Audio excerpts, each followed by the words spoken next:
2024 সালের 5 আগস্ট গণ আন্দোলনের মুখে বাংলাদেশ ছাড়তে বাধ্য হয়েছিলেন তৎকালীন সাবেক প্রধানমন্ত্রী শেখ হাসিনা। তারপর থেকে প্রায় 2 বছর ধরে তিনি ভারতে অবস্থান করছেন। এর মধ্যে বাংলাদেশের আদালত গণ অভ্যুত্থানে গণহত্যার দায়ে প্রধানমন্ত্রী শেখ হাসিনাকে মৃত্যুদণ্ডের আদেশ প্রদান করেছেন।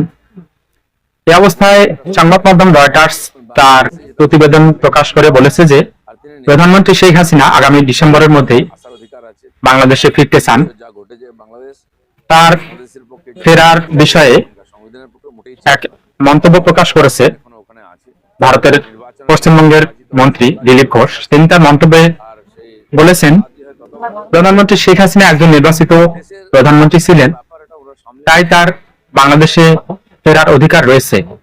এছাড়া বিগত 2 বছরে বাংলাদেশে যেসব অনাকাঙ্ক্ষিত ঘটনা ঘটেছে সেগুলো কখনোই জনগণ এবং সংবিধানের জন্য সুখকর নয়।